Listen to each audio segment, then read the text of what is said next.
The mysterious Reina is one of 3 brand new characters in Tekken 8 and has quickly gained a very large fan base of players. With her excellent design, stylish moves, and curious relevance to the lore, it's easy to see why she's seen so much popularity. Much like Jin, Reina is a character who has various standard Mishima tools like the Electric Wind God Fist, Wave Dash, Hell Sweep, and Forward Forward 3, but doesn't rely on them to succeed. These moves just serve as tools in her kit, not moves that make up the character. Reina is a pressure-based character who prefers to mix up her opponent by using various tricky stances and stance transitions to overwhelm the opponent and whittle down the opponent's health bar, getting her opponents frustrated in the process, and then upping the aggression with her powerful heat engagers and counter hit tools, using some really cool and flashy looking moves. Like, come on, the Electric War God Kick is just too cool. She also takes various moves from Heihachi, rest in peace, giving her strong, safe mid options, while also taking various stance transitions from Lydia in Tekken 7, being somewhat of a weird hybrid. In addition to this, she also has lots of spin and cartwheel type knowledge tech moves that will help you get wins very quickly in lower ranks.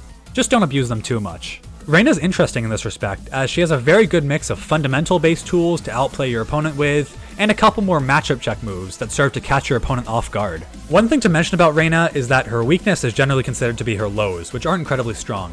Her Hell Sweep is rather weak, along with her down back too, but she certainly makes up for it with all of her strong stances and various throws, including an unbreakable throw out of her stance. So, why should you main her?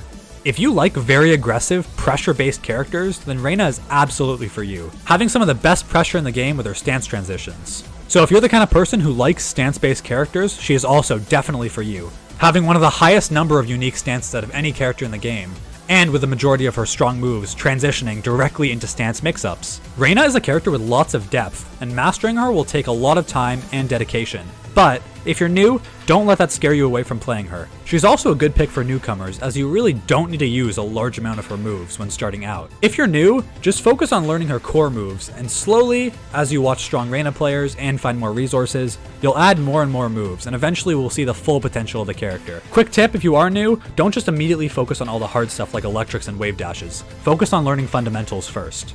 She has very high damaging combos and very flashy combos. She has 2 heat smashes, and that's not even mentioning non-gameplay reasons why you should main her. Her design is just so cool. She's one of the coolest newcomers I think we've ever seen in Tekken history, and they're pretty clearly setting up some very heavy lore implications for her in the story. We'll just have to wait and see to find out what her true purpose is and who she really is as a character. Anyway, if you guys enjoyed this video and want to see more, let me know in the comment section below which character I should cover next. And if you're interested in more Tekken 8 beginners content, I'm making beginners guides on every single character, and Reina is one of the first guides I plan to make. It'll probably be out in the first or second day Tekken 8 launches, so keep an eye out for that. So consider subscribing if any of that stuff interests you. Only about 7% of my viewers are subscribed, and we gotta get that number up, boys. Anyway, thanks for watching, hope you enjoyed, and have a good one.